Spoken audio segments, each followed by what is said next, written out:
Hello guys, welcome back to another video tutorial from TI Lectures. This is the second part of the video lecture in which we were discussing regarding the cupping therapy. In the previous video lecture, हमने discuss किया a little bit about the brief history of cupping therapy और overview cupping therapy होता क्या है, कौन कौन तरह types of cupping therapy और कौन कौन से cups use किए जाते हैं cupping therapy में. And this is the second important section of that video lecture. And in this video lecture, we'll discuss health benefits of cupping therapy. कि कौन कौन से health benefits हैं, कौन कौन से benefits हैं जो हमारे this cupping therapy से हमारे body को फराहम होते हैं, right? Now we'll discuss in this video lecture the health benefits of cupping therapy. Before that, like बहुत सारी studies की गई हैं regarding the cupping therapy and like 2017 study की गई है, research हुई है regarding the cupping therapy, या 2018 में एक research report आया है cupping therapy के related, या 2019 में आया है, ठीक. तो usually बहुत सारी like a growing body of research is digging into how cupping therapy works and facilitates our body to heal up or facilitates our body to enhance the flow of energy. Like first we'll see the study in 2017 study. 2017 study related this cupping therapy में ये बताया गया है कि जो cupping therapy है इससे एक जीन, जिस जीन का नाम है that gene is called as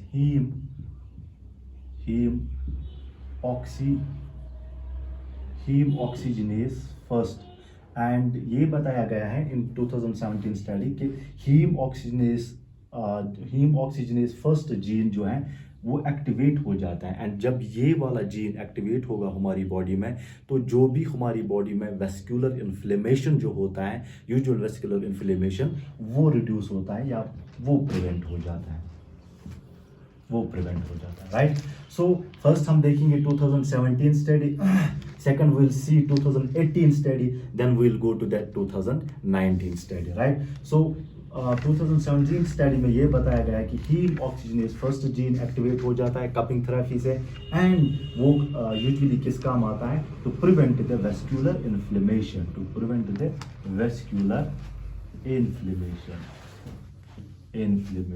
और उससे वेस्कुलर इन्फ्लेमेशन प्रिवेंट हो जाता है, राइट. नाउ जो 2018 की स्टडी थी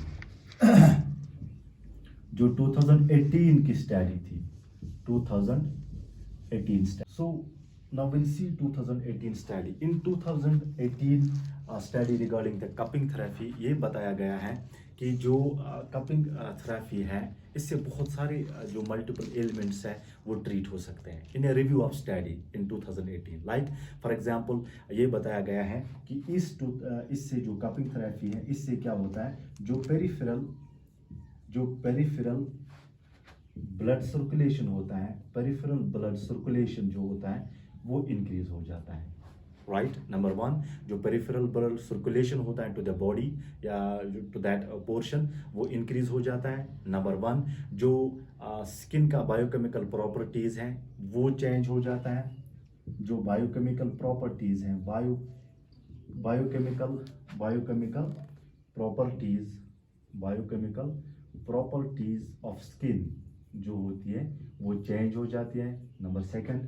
number third, first one was peripheral blood circulation increase हो जाता है. सेकंड, बायोकेमिकल जो प्रॉपर्टीज हैं स्किन की वो चेंज हो जाती हैं. एंड नंबर थर्ड, जो फॉर एग्जांपल जो एक नॉर्मल इंडिविजुअल में जो पेन थ्रेशोल्ड होता है वो भी इंक्रीज हो जाता है. जो पेन थ्रेशोल्ड होता है, पेन थ्रेशोल्ड होता है वो भी इंक्रीज हो जाता है. You got my point. And number fourth, जो लाइक लोकल एनारोबिक मेटाबॉलिज्म होता है वो भी इंक्रीज हो जाता है. या number four, for example inflammation जो होता है हमारी बॉडी में, इन्फ्लेमेशन किसी जगह इन्फ्लेमेशन होता है वो भी रिड्यूस हो जाता है. You got my point. And also the most important thing, like कि जो सेल्यूलर इम्यूनिटी होती है, जो हमारी बॉडी का डिफेंस मैकेनिज्म होता है वो भी बूस्ट हो जाता है.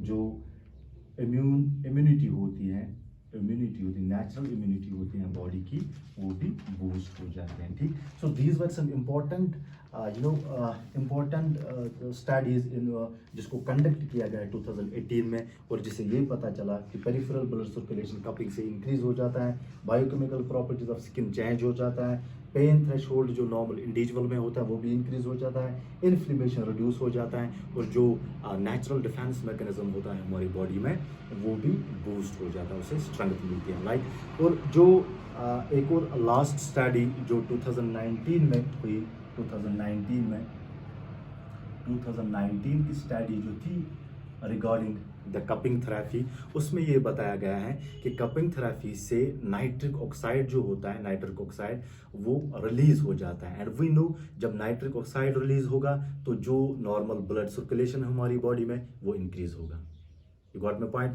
और इम्पॉर्टेंट एक पॉइंट बताया गया है 2019 स्टडी में कि जो इम्यून सिस्टम की कुछ इंपॉर्टेंट लाइक प्रोडक्ट्स होते हैं, लाइक इंटरफेरॉन होता है या TNF होता है, ट्यूमर नेक्रोसिस फैक्टर, ये इंपॉर्टेंट फैक्टर्स है इम्यून सिस्टम के, इस कपिंग थेरेपी से वो भी इंक्रीज हो जाते हैं, उनका नंबर भी इंक्रीज होता है। या एक और important thing like uric acid जो एक्यूमुलेशन होता है हमारी बॉडी में वो कम हो जाता है, कोलेस्ट्रॉल जो होता है हमारी बॉडी में वो भी कम हो जाता है। एंड एक और इम्पॉर्टेंट थिंग जो 2019 स्टडी में कंडक्ट किया गया है, ये बताया गया कि जो टॉक्सिन्स होते हैं हमारी बॉडी में उसको भी कपिंग थेरेपी एलिमिनेट कर सकती है।